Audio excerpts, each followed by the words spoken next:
The twin suns of Arcturus 7 cast long shadows across the frozen plains as Lisa watched Alex through the viewport of the research station. The human was out there again, hauling prefabricated panels across the ice with nothing but a mechanical winch, and what the Xylathi colonists called stubborn madness. "He's building another wall," Lisa said, her voice carrying the melodic undertones of her species. Her crystalline fingers traced the frost patterns on the window. Around the cabin he already insulated. Her colleague Thren chittered with amusement. His 4 eyes blinked in sequence, the Xylathi equivalent of a laugh. "Humans, they panic at the smallest environmental variations. One wall is more than sufficient. Our atmospheric models show the winter will be mild this cycle." Lisa wasn't so sure. She'd worked with humans before during her xenobiology rotations on Earth. They were strange, soft creatures who'd evolved on a world of comfortable temperatures and breathable air, but they were also survivors. Their homeworld had taught them that. Alex had arrived on Arcturus 7 6 months ago, one of the first human contractors hired to maintain the deep ice drilling equipment. The Xylathi colony had been established for 3 years, thriving in the planet's eternal winter. To them, the -80 degrees Celsius was pleasantly cool. They'd evolved on an ice moon orbiting a gas giant, their crystalline biology requiring cold to function optimally. For Alex, even with his thermal suit, it was barely survivable. "The blizzard season approaches," Lisa said quietly. Thren waved a dismissive appendage.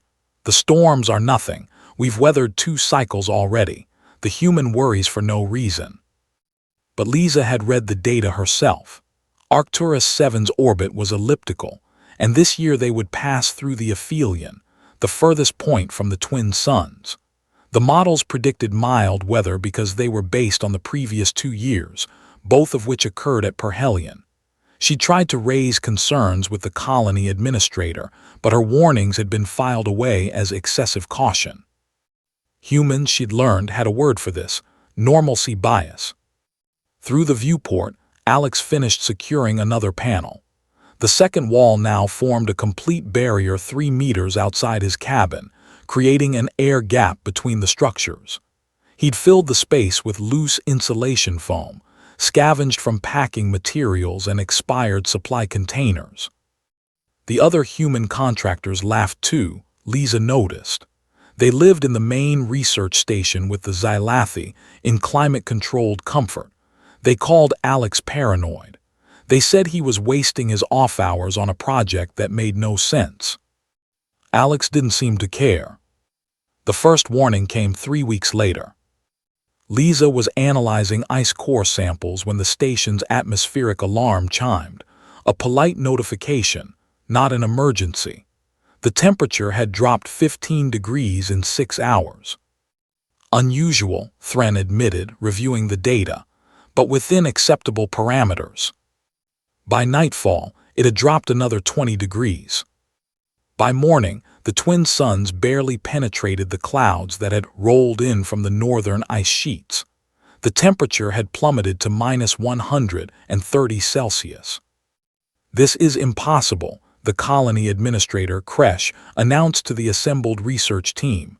"The models were wrong," Lisa interrupted, pulling up her old analysis on the main screen. "We're at aphelion, the orbital mechanics are not your area of expertise," Kresh cut her off, his crystalline face darkening with irritation. "We will wait for the meteorology team's assessment." But the meteorology team was in the northern research outpost, and their communication array had just gone offline. The blizzard hit at noon. Lisa had never seen anything like it. The wind didn't howl, it screamed, a constant 160-kilometer-per-hour wall of ice particles that turned the world beyond the viewport into a white void. The station's structural integrity alarms began their steady, anxious beeping. "All personnel to interior chambers," Kresh ordered. "This is a precautionary measure." The Xylathi moved calmly, their biology untroubled by the cold, but the human contractors, 12 of them began to worry. The station's heating systems were designed for Xylathi comfort, not human survival. In these temperatures, if the power failed. Alex, one of the humans, said, a woman named Rodriguez. Someone should check on Alex. The communication systems are down, Thren reported. The electromagnetic interference from the storm. He's alone out there, Rodriguez insisted, in a cabin that wasn't designed for humans. Lisa felt something twist in her chest, an emotion she'd learned from humans. Concern. I'll go. You will not, Kresh commanded. No one goes outside in these conditions. The Xylathi can't help him, Lisa argued. You're all too cold adapted. Your biology would actually welcome this storm. You don't understand the danger. And you do, Kresh's voice carried an edge. I've studied humans for 8 years.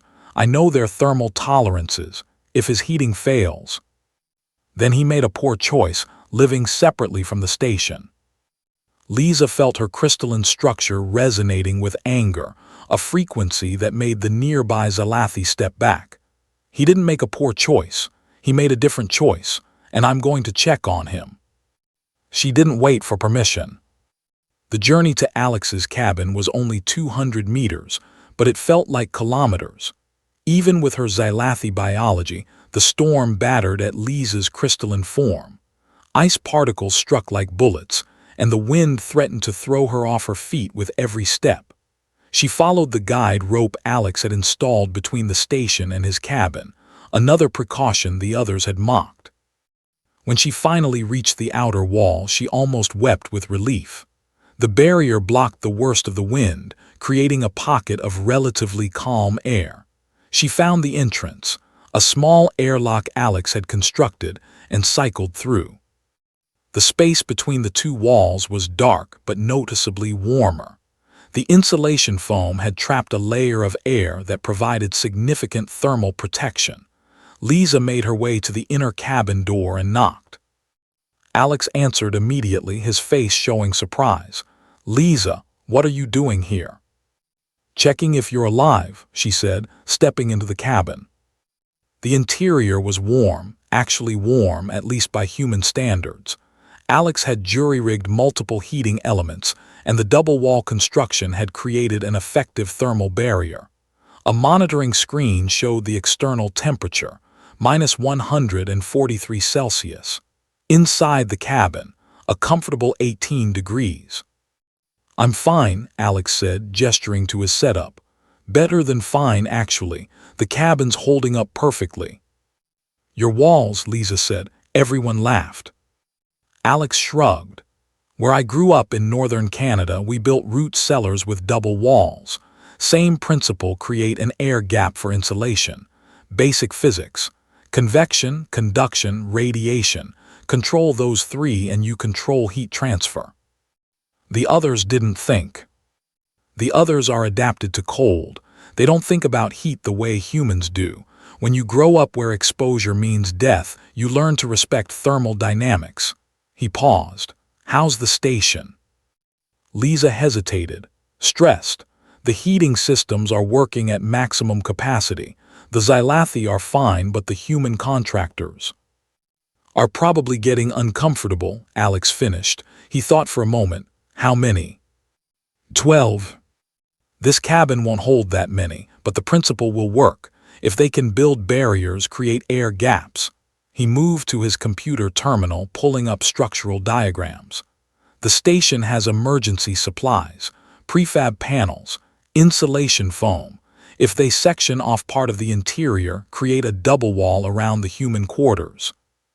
They won't listen to me, Lisa said. Kresh barely acknowledges the problem. Alex met her eyes. Then we'll show them. Help me carry some of these panels back. We'll start building in the station's human wing. Once they see it working, once they see the temperature differential. He grabbed his thermal suit. Sometimes you can't convince people with words. You have to show them. The storm lasted 6 days. During that time, Alex and Lisa, with increasing help from the human contractors and eventually some of the younger, more open-minded Xylathi, transformed the station's human quarters. They built interior walls, created air gaps, installed additional insulation. The temperature in the protected area rose from a dangerous 8 degrees Celsius to a survivable 22. Kresh watched with what Lisa interpreted as grudging respect. "Your models," the administrator finally said to Lisa on the 5th day, "were correct." "Alex's walls were correct," Lisa replied. "I just remembered that humans survived ice ages on their planet. They know cold." "They're soft," Kresh observed. "They're adaptable," Lisa corrected. "There's a difference." When the storm finally broke, the landscape had transformed. 3 meters of new ice covered everything. The Northern Research Outpost had lost power. Its inhabitants survived, but barely. The main station's external equipment had suffered extensive damage. Alex's cabin, with its double walls and thermal barriers, had weathered the storm without issue. The colony administrator stood with Alex and Lisa, surveying the damage. The twin suns were emerging from the clouds, and for the first time in days, the temperature was rising, back toward the normal -80 degrees. "We will need to revise our building codes," Kresh said finally, "for future structures." Alex nodded. "Thermal engineering, it's not glamorous, but it works." "Why didn't you try harder to convince us?" Kresh asked. "Before the storm." Alex was quiet for a moment. "I learned a long time ago that people don't change their minds because you tell them they're wrong. They change when reality shows them. I couldn't make you believe the storm would be worse, but I could prepare for it." Lisa felt that human emotion again. Pride, she thought it was called. Pride in understanding, in preparation, in the quiet competence of someone who built what they needed rather than arguing about what others should do. "The humans have a saying," she told Kresh. "Hope for the best, prepare for the worst." "Inefficient," Kresh observed. "Hope is illogical." "So is building a second wall," Lisa replied, "until you need it." Alex smiled, looking out at his cabin, the structure that had seemed like overkill until it became the template for survival. "My grandfather used to say, 'Walls are cheap, freezing is expensive.' Guess he was right." The Xylathi administrator's crystalline structure resonated with something like amusement. "Perhaps we have something to learn from soft species after all." As they walked back to the station, Lisa noticed Alex had already begun sketching new designs on his datapad. More walls, better insulation, improved thermal barriers. Not for himself, for the colony, for everyone. No one was laughing anymore.